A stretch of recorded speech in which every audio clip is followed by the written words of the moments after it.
All I ever asked was you to pick up the phone when you alone. All I ever asked was you to show me some love, kiss me some Hey y'all, what's up? What it do, what it DZ, and it's your girl Coco, keeping it cool and breezy. If y'all don't like that opener, please let me know, because I've been debating on changing it, and I'm not about to be up here saying that if y'all not banging with it. So comment if you think I should change it, and like if you don't, and you just rocking with me all the way through. And make sure you subscribe as well so you can keep rocking with me all the way through. But today, guys, I want to talk about developing or starting your own business. I'm someone who has 3 of her own already, so there's a lot that I've learned personally, plus academically, because I'm a minor in entrepreneurship. So there's just some gems that I wanted to first out to y'all. First, from personal experience, I will say there's going to be a lot of trial and error, you feel me? But to avoid that, you want to make sure that you have a business model canvas, which is basically like a plan or a map out of what it is that you're going to do before you actually execute it, you know?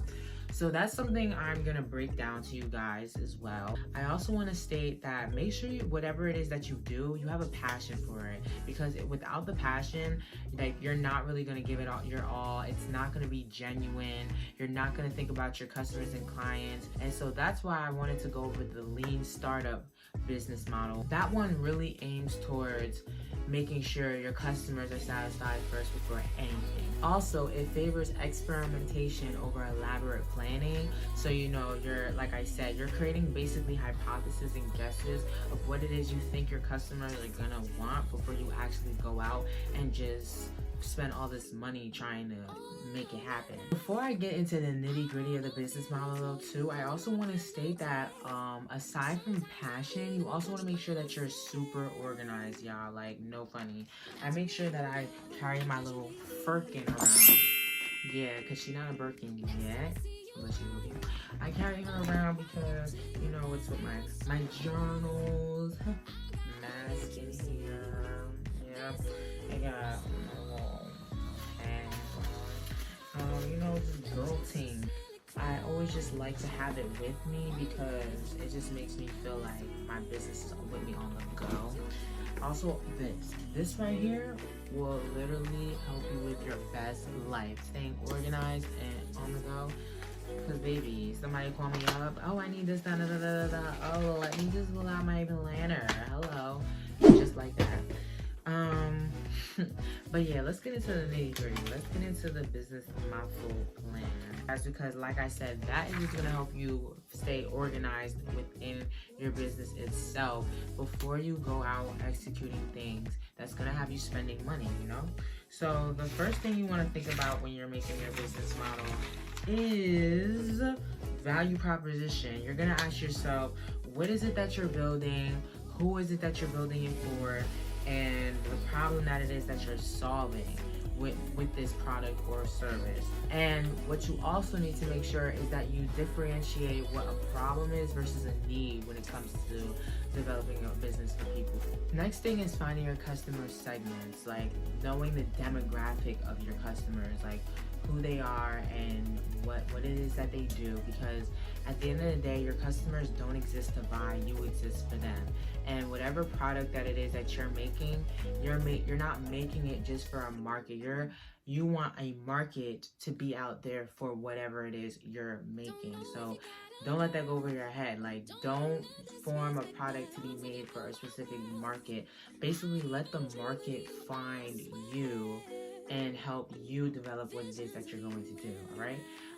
Also, another thing is all these like steps I'm telling you guys to take, like, I want you guys to write it down and make hypotheses first off of each of these things. Like, who do you think your customers are going to be? What do you think your value is going to be of your product? Because the whole point is to form these guesses and then get customer feedback to be your data, so that you know that what you're making is going to really be vital to who you're trying to market to.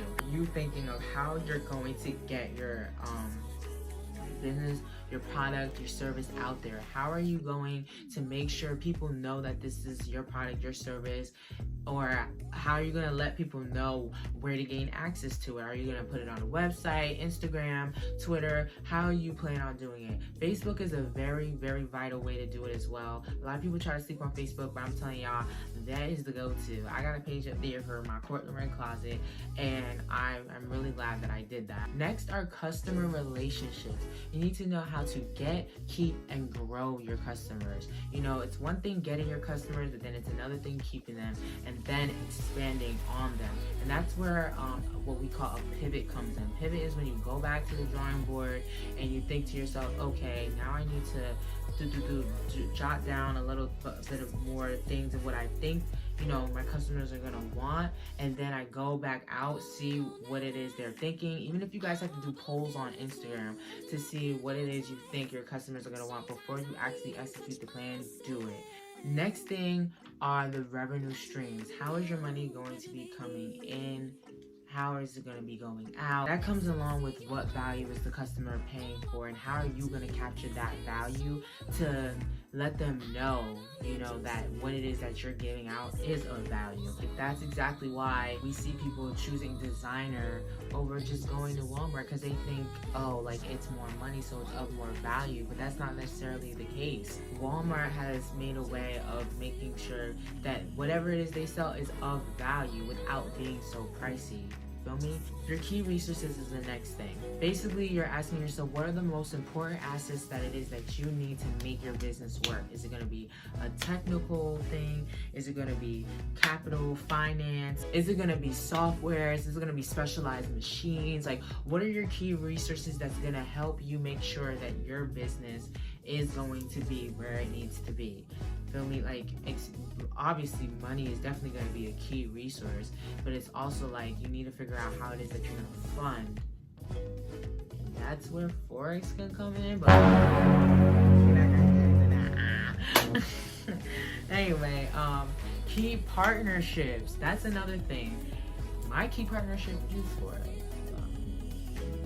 Key partnership, that can go hand in hand with key resources, because whoever is your partnership can be a resource to you as well. That is why networking is so important, because you're finding people that you could possibly have, you know, a partnership with, and can take your business, like, you know, really far. Like, they can supply your business with stuff that you probably wasn't able to do at first. You know, it's always good to just have a helping hand. Honestly, Forex people could be y'all partnerships, but y'all playing. So key activities is the next thing. The important things that you need to do to make sure that your business model is implemented and goes into work. And that goes back to getting out of the building, getting data from your customers, making polls if you have to, even make a minimal viable product. That's like a prototype. Make something small and then wear it yourself, just to see the type of feedback or something that you get from people and the spark you get from them. You feel me? Like, even that can go a long way as far as like a key activity. The last thing is cost structure. This is you asking, what is the cost to operate your business? What are going to be the funds so that you can make sure your business is up and running? Where are you going to get all your income from, people? Know that.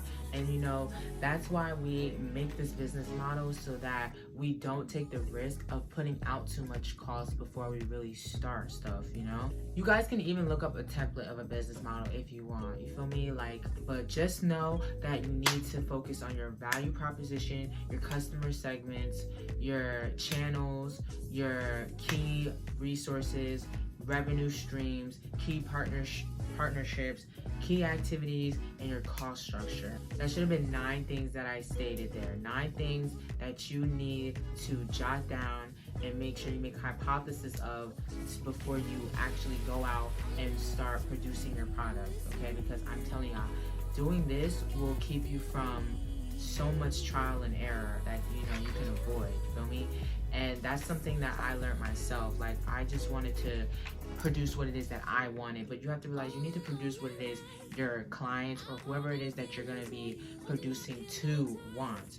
Because at the end of the day, yes, the business itself is what you want to do, but what it is that you're giving out needs to be something that people are going to want to have. Once you start getting out of the building, figuring out who your customers are, you know, that's just the whole customer development process. But yeah, basically the customer development process is formed of customer discovery and customer validation.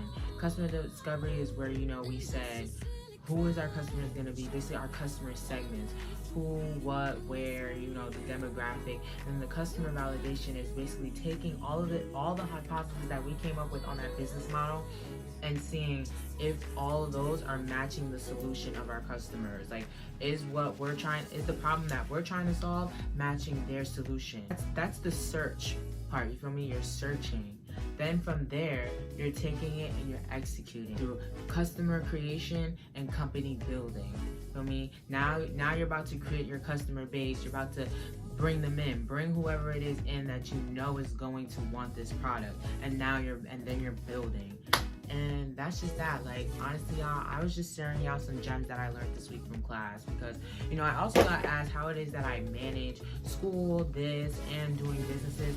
And honestly, like, I try to just make it all intertwined in a sense. Like, what I'm going to school for is what I do. So I try to take what it is I'm doing in school and apply it to my businesses. And then what I have going on with my businesses, I try to apply it to school and try to make it a whole cycle in a sense, but while staying organized at the same time. I'm focused on each and every single one at a different time, and that's all based off of self-discipline as well. You must have self-discipline. If you can't sit yourself down and say, listen, I need to get this done, then, oh, baby, I don't know what to tell you. But yeah, self-discipline and focus is key, along with organization, y'all. Yeah, make sure you do that, because if you don't, it won't work. It won't work in your favor. Things can work. You just gotta make them work, y'all. Know that. But I'm out. Catch me next time, y'all. Bye.